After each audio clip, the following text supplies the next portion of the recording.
Hello again, welcome back to Fringe Festival Support. This is day like 650 of the 2018 Fringe, or if you prefer, day -1 of the 2019 festival.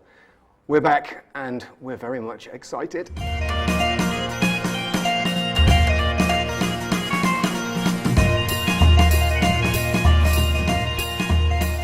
Hello there, it's Fringe Festival Support. We're here in our fantastic new home in the Respite Room at Fringe Central.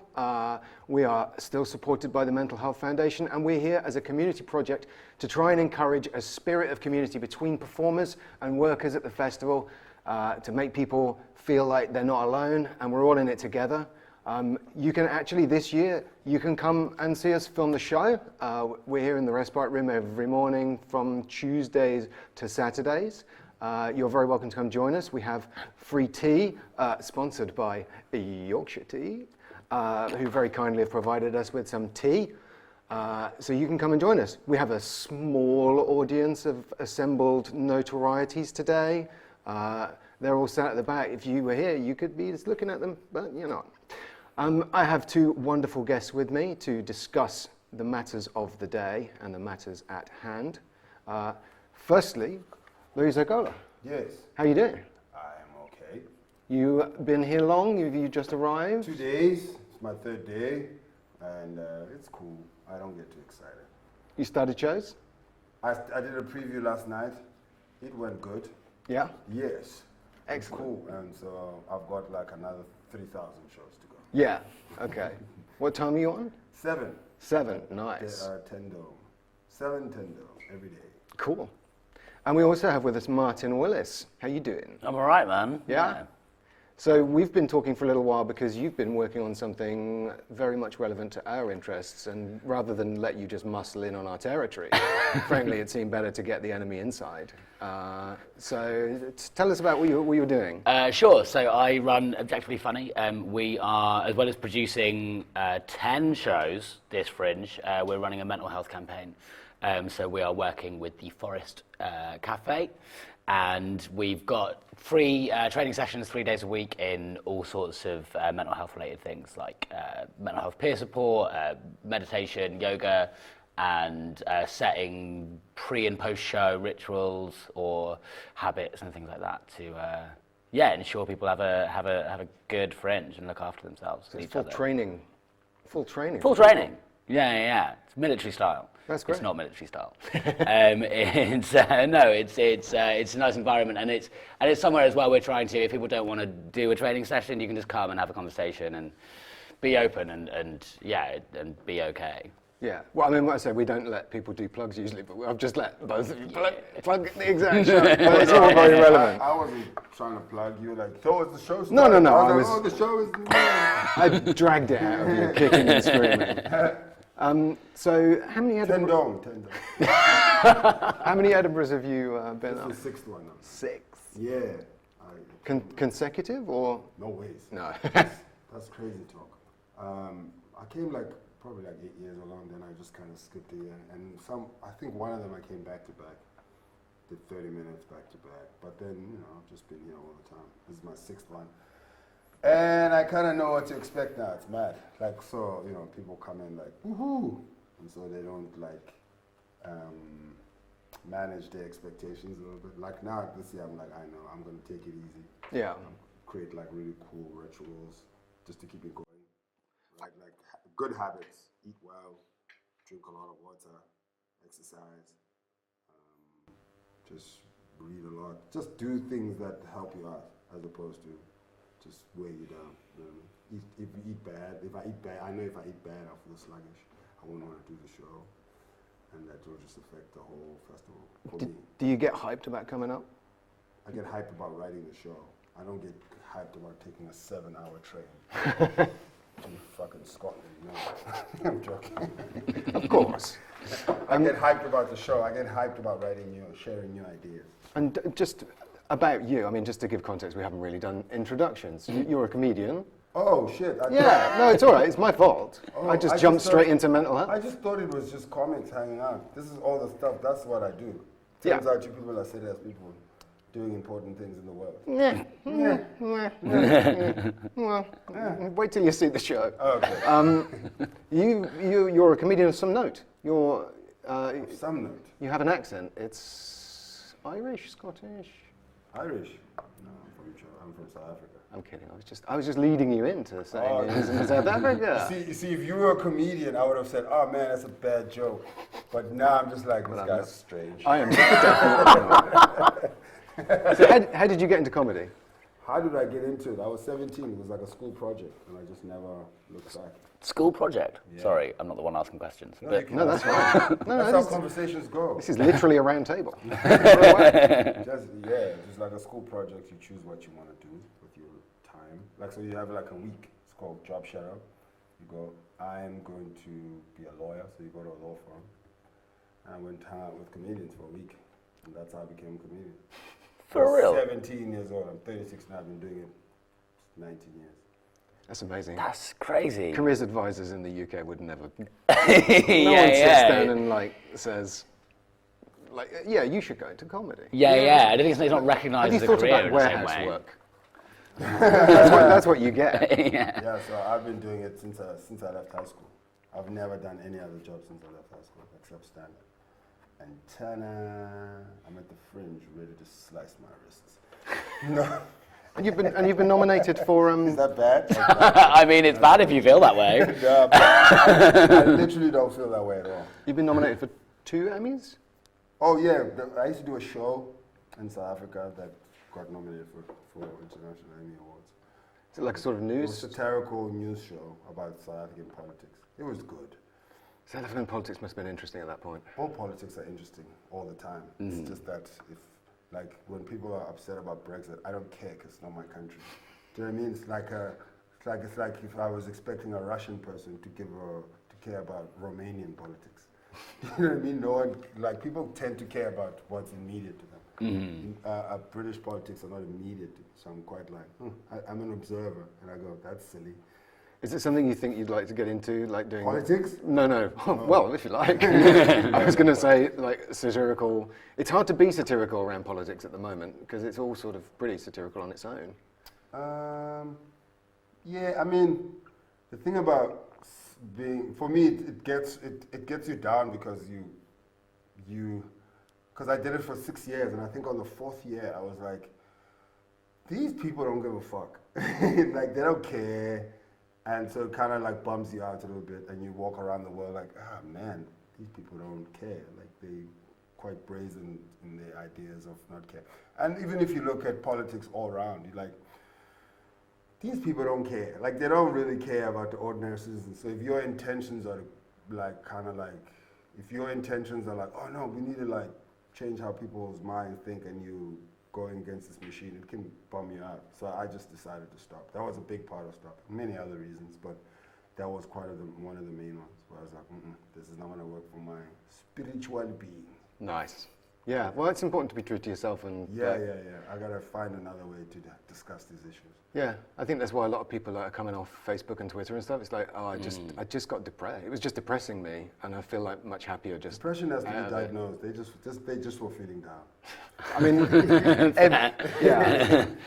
mean, everybody deals with like the mental health stuff differently.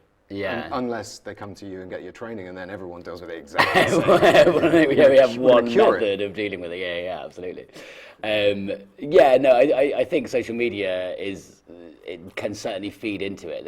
But for me, it's more the sense of constant comparison, or like just making yourself angry. Yeah. I think politics does that quite a lot. I mean, everywhere. But I think having to think in 280 characters means that you can only really pick one emotion. You can't have any nuance. So you just have to be angry all the time if that's what you've chosen.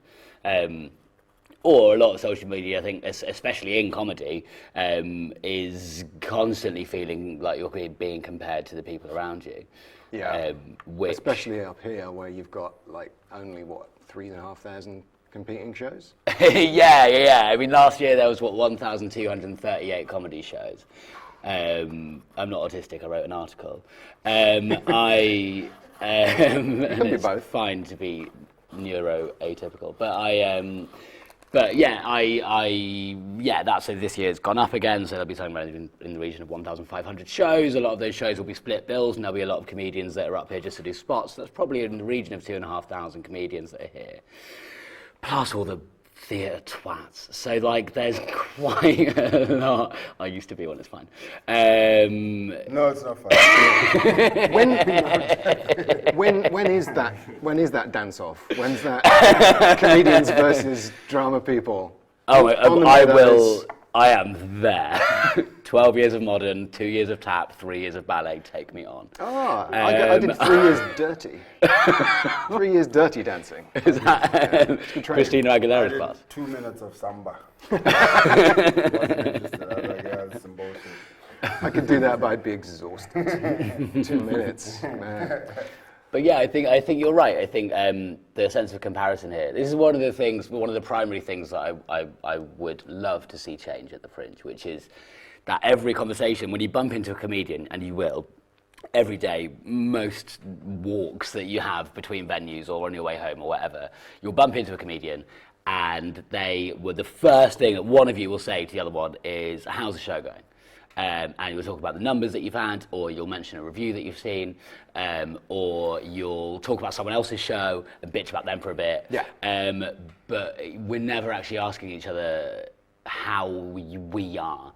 We're not really talking about our own experiences. We're talking about our own shows, which then means it means that you are your show then. And if you have a bad show, then you feel like shit because you have nothing more to you. But that's not isolated to the Fringe, I would say. I would say that, well, I talk about this briefly in my show, but I don't go into detail, but I strongly believe that we've decided that capitalism is the way we live life as a system, that we converted our values and morals, and we measure them to capitalism as well. So, same what you're saying, when I'm saying how are you doing, I'm not asking how you're doing, I'm asking, are you financially fine? Do you still work at the same place? How's your job? How much do you earn? You know what I mean? I'm like trying to scale you up. So it's like a capital conversation as opposed to a how are you conversation. Yeah. So that's not like a isolated thing to the Fringe per se, it's a societal thing. Yeah. Yeah. That's why human beings use the term overshare. Because I'm like, oh man, I'm feeling bad. I was there and that, and then I went to this and this. My head's not straight. And the person's like, whoa. That's not what I was asking. I was just asking how much money you earn, man. Well, yeah. I don't know, man. In this country, we are terrified of talking about how much money we earn. I mean, up here, I though, listen to rap music. Rappers tell you in every given second. They're like, yeah, I got money. They usually have it on screen. Yeah, so it's like, I know how to talk about money quite freely, thanks to rap music. I think up here that converts into like how many seats have you sold, how Yeah. many seats have you got to sell, how many reviews have you had, how many it's Yeah. I think if you were talking to footballers, right? I remember that's how the deals are made during the transfer because they meet on holidays and they're like, yo, how much what are your terms? It's just natural stuff, you know what I mean? It's not like, I don't want to make it feel, it seems uncompetitive, but it's an extremely competitive thing when you take like 3,000 shows and squeeze them into one city. It's going to be competitive. It's the same way how ghettos are destructive. If you take like that many people and just crush them in one place and take away resources, something is going to come out of that. And the same thing is happening here. I think like you just take all these acts who, if they're on their own and doing art in their isolation, what happens is they flourish. But then when you put a guy who does exactly the same thing next to him, he has to think about his life a little bit. Yeah, and especially this year in terms of resources, I don't know how you guys found it, but I noticed probably about a 20%, 25% increase in accommodation costs. Like everything's cranking up. Yeah. It's a big step change this year. Yeah, but which has come out of like positive moves from Edinburgh government to kind of. Yes, absolutely. This is the horrible thing. It's like there's a new thing to protect tenants, Yeah. a new law, but what that does mean is that because the long-term tenants are better protected, the short-term tenants can't find places or they just have to rank up the price. Yeah, and you end up having to, share a room with 3 people, or or just spend £1,200 on a room for a month, which is insane. When How much are you spending? Where are you living? I Where is am. it? What's the address? Where? I'm living. So I'm living with 7 other kidding, you don't- people. No, but it's and I live on my own in London. Right. So that is a gear change. You're a sharer. Yeah. I mean, I've lucked out and got the biggest room, but it's a big shift to go from living on your own to living with so many people, and that I find quite impactful on mental health. Like, I'm shattered because like I can just at home I can go to bed at like 10 p.m. and not feel like I'm missing out on anything. But here it's like you just hear like an echo of a laughter from another room, and you're like, oh. I love your sound of laughter though. Are you on your own up here? I'm with 4 other comments, but we all have our own. It's a big space. Yeah. It's a massive space, and we have a lounge, and it's massive. And Yeah. I love the people I'm staying with. I've worked with them before. They're great people. That helps. So we can like just hang out and chill and chat and talk about our shows quite in a healthy way. Like, oh, I need to work on a segue from this joke to this joke, as opposed to how many did you do? How many reviews? It's good. You're living with other craftsmen. Pardon? You're living with other crafts people. Yeah. With other crafts or crafts? Crafts. Oh, You're living with crass people. crafts people. Find better friends. You don't know my friends.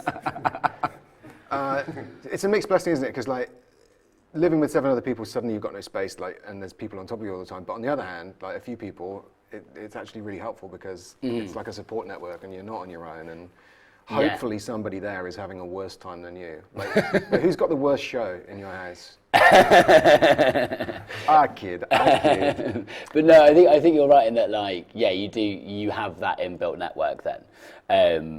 And it means that you're not. But then, we're still, a lot of people that we're living with, they're all involved in the production team. So we're still talking about work from like the moment we wake up to like, 1, 2 in the morning. So it's like, it's not particularly healthy, I don't think. Guys, I'm not with you. I'm not with you on this one. Because if you're in, like, it's like you are in the belly of the beast per se. You're doing 27, it's not going to be, like sometimes I am of the notion that not all discomfort is bad, right? You're not going to live life, that's what life is, right? There's not going to be a time where you're always going the way you want. Sometimes things just come at you in different ways, and that's how life is. And so sometimes, and that, it's got nothing to do with like, support is important, all that kind of stuff, but I think the minute you understand that life is not about happiness, life is about experiencing whatever is happening and have a default way of dealing with what's happening in front of you, then you're fine, right? Like if I went like, and listen, I'm going to seem like a super communist person, but capitalism thrives because we are all told for happiness. So if someone wants to sell you something, this thing is going to make you happy. But that's not a real thing. That's a very silly way of approaching life. You're going to be sad. You're going to be jealous. You're going to feel hurt. And when those things are happening, your immediate default is not to go, I need to find happiness, because that's when you're susceptible to all kinds of things. That's when you're susceptible to people saying, vote for me, I will change this for you. That's when you're susceptible to drug addiction, and just like all kinds of things. The minute you just understand, I'm not going to feel the way I want to feel all the time, then you'll be fine. And when I feel the way I want to feel, that's going to be a great moment. I should relish in that. And then the rest of the time, it's like, nah. And that's how life is, you know what I mean? Yeah. That's how I live it. And so sometimes when people are feeling discomfort, whether it's like, because you chose to come to Edinburgh. You chose to live with 7 people. So it's a choice you make. So I don't understand what people, you know what I mean? So when we discuss it, I think we need to discuss it quite clearly and not perpetuate a discomfort or anything like that, you know what I mean? It's that, I think I lashed out a little bit. No, I do think you're right that it's that there's no point striving to be happy all the time. because it's an unattainable goal, if nothing else. And there are so many factors that are outside of your control that, I think it's implausible. But I do disagree a little bit. I totally agree, fight capitalism, that's great. And I do agree that like perpetuates this idea. But I do think happiness is a great end goal. Like when you see people that are able to be happy for their entire lives and that are able to go into different experiences and take on different struggles and come out and make other people happy by extension, I think that's a phenomenal end goal. But I don't know. But it's just, I'm not disagreeing with you, but I'm saying it's one of the many experiences that we're going to experience. Mm-hmm. Because you can't experience happiness in isolation, right? If you only experience happiness, then you have no reference to other. Sure. It's why right? It's why babies cry. Babies cry and like scream because they are in pain. Because they're assholes. Because they're in pain, or because they need something, and they don't understand that that's like going to go away soon. Like they think, oh my God, it's going to be like this forever. I'm in pain, and this is just going to go on. And then as you go through life, you kind of learn, oh yeah, no, it doesn't. You can still slip into that. I mean, I think like if you experience depression, it does feel like there's no end to it. I think that's quite natural to think that you can't see a way out of your. I am lucky. I always think it's going to end. Always. It doesn't matter what. I'm like, this is going to end soon, and I hope it's tomorrow though. But I mean, I know people can't get out of that zone, but I always go, because I lived through a weird time. I lived in the 90s. Rap music wasn't as big as it was, and so I remember when I was a kid, if I wanted to listen to the first time when the Biggie album came out, when I went to the store to listen to it, I had to stand, like the counter was there, and then they had to keep it behind the counter, right? It was like, there wasn't like an aisle for music. And then like my final year of high school, there was a whole aisle for rap music. And then rap music was, and then when I left high school, rap music won the best album for Grammy. Now rap music is the biggest genre ever. So I'm fully aware of change. When I was a kid, I was living in South Africa. Apartheid was about to end when I was like 5, whatever. And then I saw the country transform into something else. So I have a total reference of always things changing. That's the thing for me that's constant. I go, oh yeah, that's not forever. Everything just like, and also history has shown us, listen man, shit will change. Every superpower that's dominated every empire has crumbled. Every single empire has crumbled. So the idea of change for me is like a very so I never get into that zone. I'm a bit worried that all this talk of empires crumbling is leading to the inevitable conversation about whether the Fringe will be able to continue growing exponentially at the rate it does. I mean, it does feel pretty unsustainable, especially with the cost of it. If things are going back to capitalism. If things are going back, well, I'm going back to capitalism in a way, because I'm going to say, like, where do you go? You've been to Edinburgh loads of times. How many festivals have you done? This is my 6th as well, I think. Okay, great. And so where do you spend your time? Where's the best places to eat or drink or hang out? You got favourites? I hang out at a bar called the Abattoir, Brooks Bar as well. That's where I usually those 2 places. Those are the swanky private clubs, right? Yeah. Yeah, if you don't have a pass, you can't come. Yeah. But if people find you, right, you can get them in. No. Like, yeah. Come find him and he'll get you in. Swanky. Where do you hang out? Just in the street, probably? Just in the just in a back alley. Great cemeteries. No, not to be disagreeable, I think that Brooks, places like the kind of the bars attached to the big 4 venues make me throw up in my mouth, and I hate them bitterly. Just into camera? Hate them bitterly. I really do. There's something. One thing I really hate about the Fringe, and I appreciate that. Like, as someone that is producing a bunch of shows, I run a festival in London. I run a venue in London. Like, obviously, networking is a fundamental part of what I do. But that sense of enforced networking and the conversations that take place over your shoulder the entire time, where no one is actually listening to you, where the dehumanization of conversations, where like people pretend like they care what you're talking about just because over your shoulder they've just seen that Eddie Izzard's walked in and they can't can't wait to go and talk to him. Right. And I have no time for that. I have no time. I would rather sit on my own in my pants watching Friends, which I will do. Your mistake there is like not being the most important person in the room at all times. Which is why I run a venue in London, because I'm the most important person in that room. I find like picking battles. Yeah, exactly. yeah. Like, and I find it considerably easier to do that kind of to engage in conversations like that when you with that comfort and with that like, and it's not about importance or turf. It's just about knowing that if you talk to someone that they're actually, it's a conversation. Like it's not just, you're not just two people competitively trying to be funny. But how's that different from like walking home and then bumping into a comic and discussing the show? You're assuming also they're listening to you there. No, I don't think they are. You assume they listen to you this whole conversation? No, I don't. I think most. Don't worry. I think most conversations with comedians don't rely on listening to each other. I think there's a lot of trying to think of your own joke to top whatever you've just said. So ignoring whatever the person is saying, so that you can say something funnier afterwards. I think that's pretty fundamental to communicating with comedians. That is cool. I've been holding a line for like 30 minutes. I can't even remember what it was. I like the Books Bar. I like Books Bar and the other bars. It's because that's where all the comics kind of hang out. Yeah. That's why I go there.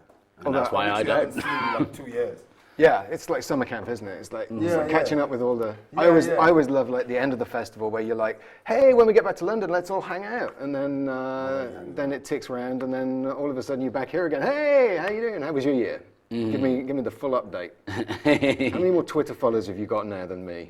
That's always the one. I totally appreciate what you're saying about like somebody more important just walked in, and you're like, I need to go and talk to that person now. Yeah, and I do it as well. I'm not. You know. I think it's pretty universal, but it's just when it's every conversation that you're having, I just have no time for it. I really like. How many times I'd come to these bars? I saw it last year at the just in the Pleasance Courtyard. There you go. You don't even need to go to the posh places. I don't know. I like the Blunderbuss. I hang out there a bit. I don't know that. That's Bob's Slayers. It's the Heroes of the Fringe venue. It's a bus. Okay. And there's a yurt the one at opposite. It's like where the underpass is. Yeah, just outside the Pleasance Dome. Yeah, I've been there. Near the Pleasance Dome. You've been past the Pleasance Dome? You've been past the Ten Dome?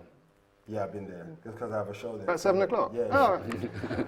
I know that too. And have you got shows on at the Blunderbuss? Is this... No. I'm just joking. None of my 10 shows are at the Blunderbuss. The laugh is like a cough mixed with the laugh. That's like it's amazing. Don't throw it away, keep it. I mean, I wasn't going to until now, but... There we go. So we like, what we really like is war stories, like of like bad experiences you've had, because a lot of people out there, like this is their first or second Fringe, and they think it's going to be horrible forever. And so you're two successful guys. So what was it like at the beginning?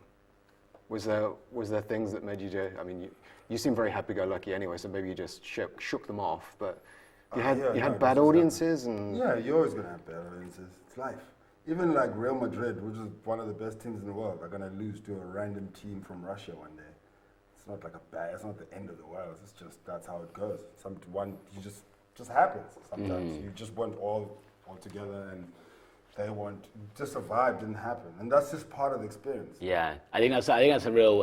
When you're starting out, it feels like every gig is so important. That every gig is like the one that you like, that you really care about.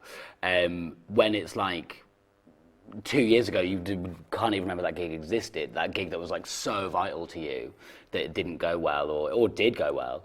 That like, but it's a constant work in progress comedy. You'll generally be better than your last gig. I think one of the most difficult things when you're starting out in this country is that you're driven towards the Fringe. So you go to the Fringe too early. and then you compare yourself to people that have been coming for, you know, a decade or whatever.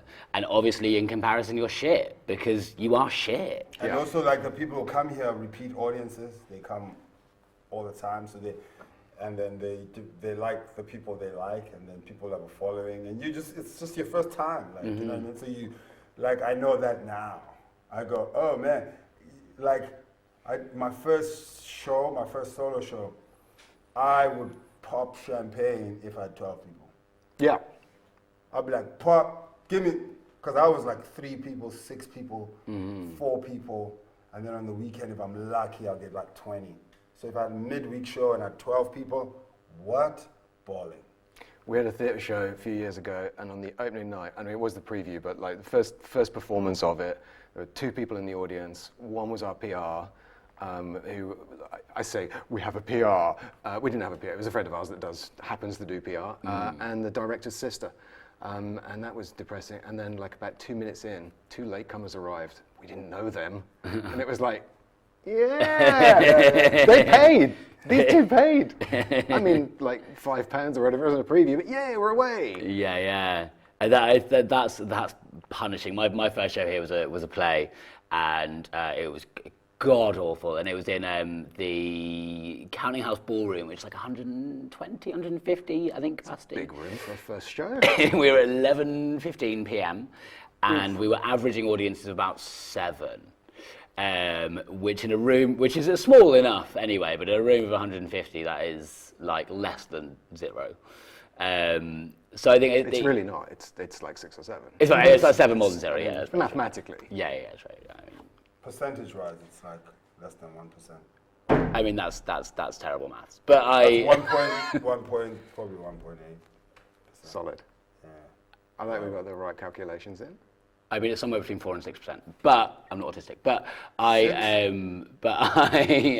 but it was a really. I think you have to have those experiences. You have to have those shows that are really, that you toil over and nobody comes, because then when you're. Can I have my phone so I can calculate the average? we will get people on this immediately. There's an abacus in the corner that we'll get somebody. 7. What's?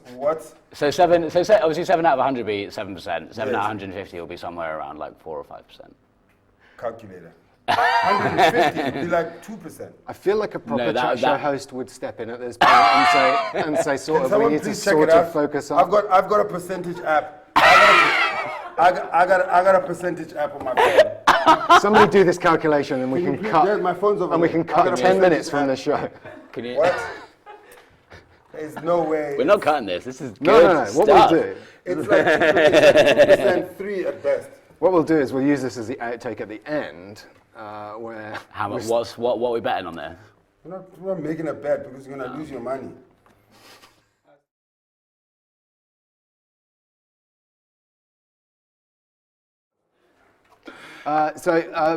Bad reviews. Have you got like lines that you remember from reviews that you're like? Yeah, we got a review last year as in a double act, and we got a review that called the show socially bad, 4 stars. It like tore us apart and gave us 4 stars. So after that, it actually really fucked me up, that review, because it was just so ludicrous, but also like, I don't know, it really, I actually, the day after that review, I lost this bit of hair. Wow. I got so stressed and so upset, and I got fully depressed. And also in the show, I was talking about my depression, but not depression I was experiencing, but just like depression I had experienced a year ago, and only fleetingly talking about it. Like it wasn't being focused on. But the combination of those factors, meant that I got so stressed and depressed that I lost hair. And that's on a 4-star review. And that's on a 4-star review from a blog so like. Underread that it might as well not exist. 13 subscribers. Yeah. Oh no! Shout out to Mumble Those Comedy. 13 guys aren't coming. Yeah. It's ludicrous, but it's like, we've. It was a proper hatchet job. Oh no, I get 5 stars over. All the enough. time. Don't involve me in your forced out conversation. We like to call it an 80. We prefer to call it an 80%. Should we get the phone back? No, I think that's right. I think that's right. That one's right.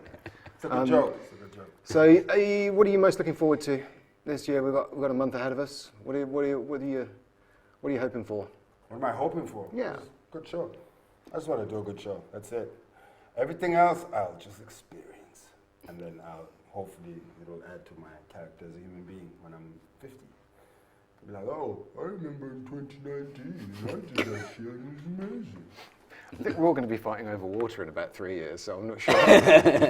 Over water? We're not. Do not panic buy water. I don't know, man. I just want it to go well. I just like it. There's so many individual things that I'm working on that I don't really want to pick one. It's the first year of producing this many shows. It's the first year of running a mental health campaign. I'm also going to be performing. Just to get through it would be nice. Where can people pick up your mental health? Oh yeah, so we've made a little book on mental health, which I tell you what has really fucked with mine because we printed 5,000 of them and. There's 2 training sessions at the Gilded Balloon, one of which a noteworthy journalist is attending, and we've printed 5,000 of them, and the time and date of that is incorrect. So now we've got to spend £300 on printing stickers to stick over them. So that's my mental health. I was going to say, you've really set yourself up for that. Yeah, big time. You're going to have your booklets available. So we are going to, so there's 5,000 then we're going to be freely distributing we're going to be flyers, giving them to venue staff, comedians, and we'll have them at the Forest Cafe as well. I'll put a pitch in there for it's not all performers up here. We are, and not without getting, I know we're towards the end of this, and without getting too dark, there are suicides pretty much every year at the Fringe, and they're not performers, they're venue staff. And so those are the people that we need to be looking out for, because they are working ludicrous hours for no money. Often they're just 18 or 19, so they're maybe drinking heavier and socializing more and sleeping less and eating terribly, and all of these factors, and plus all the social pressures, plus you want to see all these shows, blah blah blah blah blah. There's so many factors, and so we are making sure this is not about it's not just about helping comedians make shows. It's about helping the Fringe exist, because without those people, it's nothing. I hate to be the fucking bearer of bad news. This is not isolated to the Fringe Festival. No, sure. No, of course. Human beings are working crazy hours all the fucking time. Yeah. And they have to raise kids, and it's fucking bad. Yeah. It's capitalism, guys. No, but I think if this is what I'm saying. Mental health provisions need to be better across the board. Yeah. But I'm saying the society that we have conjured for ourselves creates all these issues. Sure. That's what I'm saying. Yeah. I get what you're doing.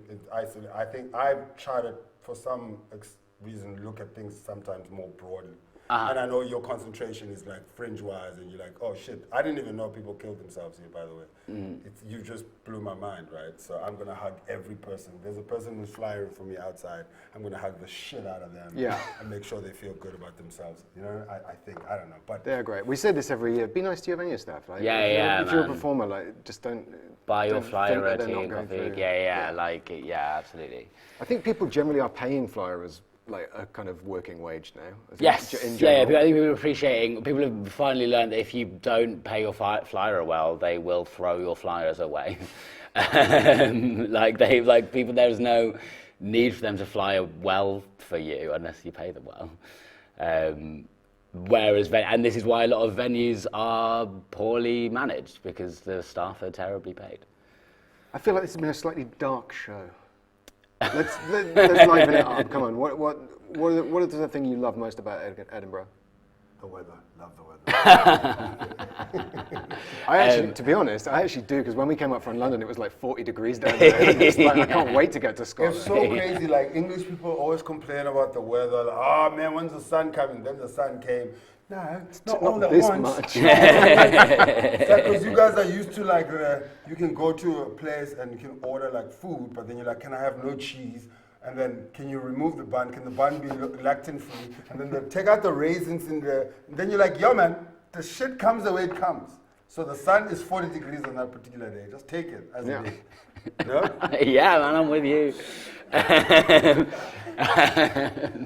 Well, it's incredible, isn't it? It's the biggest arts festival in the world. Of course, it's spectacular. Like, there's, you know, if you want to, there's everything you could possibly want to see is here. Last night, so we saw a show that I'm producing, which I'm so proud of. I think it's brilliant. And then afterwards, I went with a friend to a bar. She showed me, she lives in Edinburgh, and it's a bar where it's a folk bar. It's maybe like a eighth the size of this room, and if anyone starts singing or playing an instrument, everyone has to shut up and listen. So conversations just end like that, and you have to listen to an old Irish man sing a song, and it was fucking cool.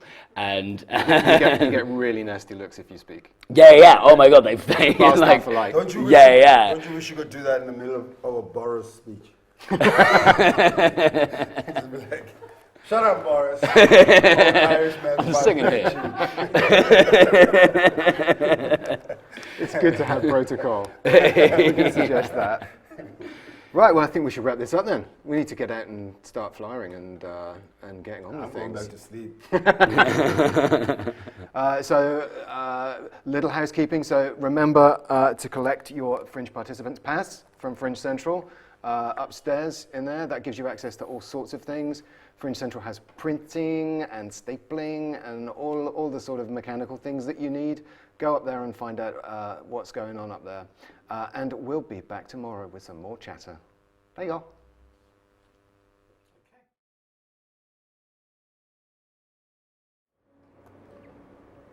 Don't look at me. Do it again. It's a cold open. Yeah, just. And then we're going to cut. There. Did you hold it? You didn't hold it. I don't have enough to cut away. Just do it again. One more time. I thought we were cutting to title. We are, but I need a space in order to cut. I left a space. Oh, okay, fine. Don't worry. All right, It's go. fine. Fine. On your head be it.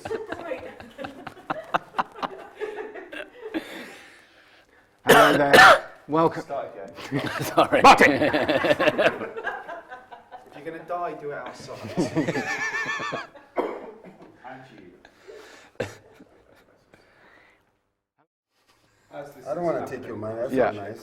That's, Is it okay? are you kicking us out now? Soon. 7 out of 100. Wait. No. Wait. Let me go back. Percent. Yeah, okay. See, what we'll do, because we're utter pros, 4% what we'll do off. here is that conversation will be rambling on, and then we'll take it down to a blackout, and then it'll come up, and it'll say like 2 So hours it's like later. it's like And then it'll be 4.3 or this. something. So 4.3. So you were closer. Yeah, I know.